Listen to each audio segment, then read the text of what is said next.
Greetings! In today's video, I'll be taking a look at these paints from Lightwish. This is a set of 24 watercolor. Comes in this cardboard box. This is what it looks like. Oh! We have a swatch sheet in the lid. It looks like it's glued in place, but also looks like it's a decent paper.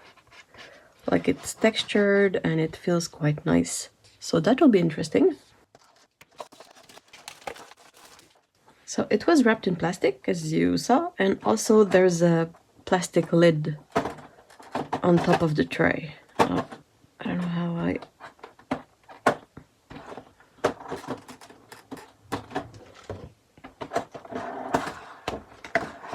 Blue tack to the rescue. Alright, so everything was jumbled up a bit. Oh. Good. It comes with a set of 6 brushes. 1, 2, 3, 4, 5, 6. They obviously need to be rinsed off because these are all glued up. So that's something that I'll go do. And this is the paints themselves. It's a set of 24 colors. In the lid you have the color names and numbers, and the pans themselves are not particularly labeled, so that's something that I'll possibly do by hand. There's quite a bit of this velvet dust everywhere, so I might try and get everything out of the velvet tray. Anyway, I'll figure something out. I'll prepare a swatch page and swatch these and get everything sorted out, and I'll come back to talk to you guys about my experience with these. So see ya in a few. And I'm back with these paints. So this is how I set everything up. I did paint the swatches in the lid. The paper in the lid was really nice. Like, you get a good idea of what the color is like. And I like to set it up like this when I paint. Hard to see on camera, but that means that I can reference the colors in the same order as they are in there. Now, you may notice that I got rid of the black tray. The black tray was flocked, meaning it had this light dusting of powder to give it like a velvety texture. However, a lot of the flocking was loose, and it bothered me a lot to have that around the paints because I knew I was gonna put water to these, and then the flocking, the loose flocking would get stuck in the paint, and it's just something that I can't really work with personally. So I decided to switch things around. I removed the black tray. I used the cover lid, you know, the plastic lid that was on top of the paint, and I set that down as a base, and then using blue tack, I just stuck down every single pan in the same order, and I also took the time to write, you know, the number and the name on each pan. So that's what I did.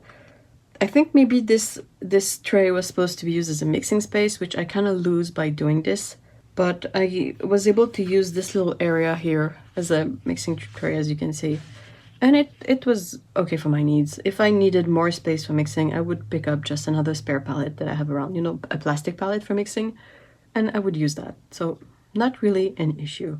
The loose flocking was bothering me more than having to have a separate mixing area. So if we were to compare the size of the pans versus a pan from a Kuretake Gansai Tambi set, they seem to be really similar in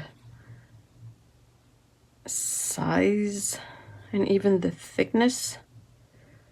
And they even have the same sort of indent in the bottom, except that the Kuretake ones are labeled and you have the Made in Japan fact on there. Also, their tray is cardboard. It's not water resistant, but at least it won't have dust everywhere. For everything that I painted using these paints, I used the brushes that came with it, and the brushes might not look like much just like that, but they worked really well.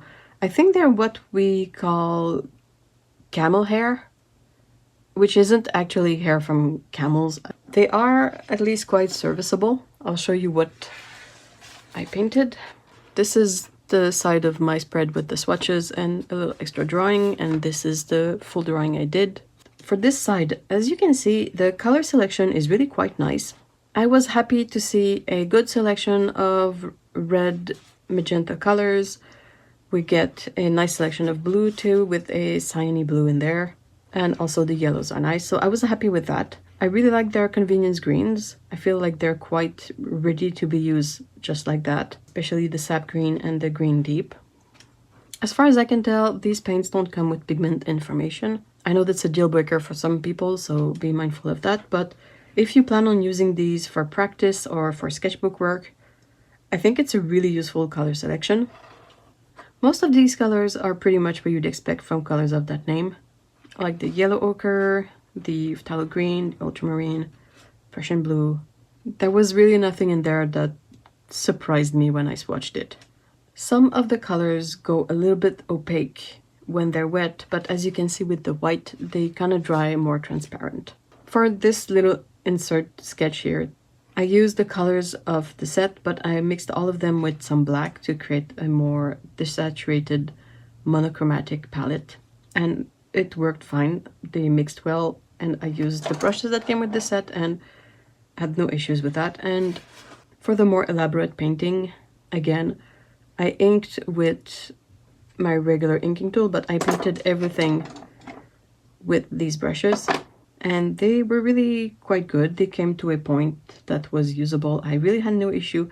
They absorb a significant amount of water and they keep a point well, but at the same time they're not super duper soft like some natural hair brushes can be. They still had a good spring. I was able to layer the colors quite well, I think. There are some places where there were blooms, but that's always user error, that's not the paints. And if I let a layer dry before putting a second one on top, it just layered like without any problem.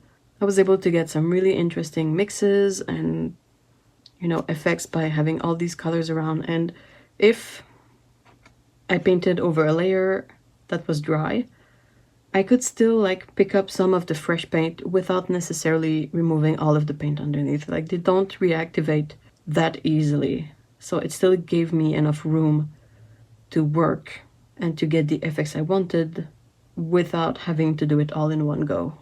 So overall, what do I think of this set? I think it's a really nice set.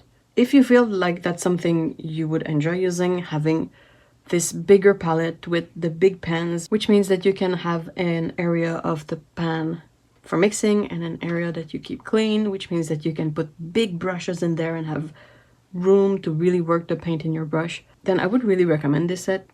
It delivers a really good performance. It's also an interesting set to give as a gift because, like I said, the brushes that come with this set might not be very pretty, but they work really well. Of course, if you don't like to use natural hair brushes, then these wouldn't be for you. But overall, I think it's a good set with a decent amount of paint for the price and a really nice color selection. You can definitely build your skill using these paints and not break the bank. It's obviously not a travel set, but it's not sold as such, so I wouldn't really expect it to be easy to carry around. So that's it for my review of these. I hope you enjoyed watching this video. Let me know what you think of these paints in the comments, and I will have links to the set and everything in the description if you're curious and you want to check it out for yourself. Thank you so much for watching, and see ya in the next one. Bye bye.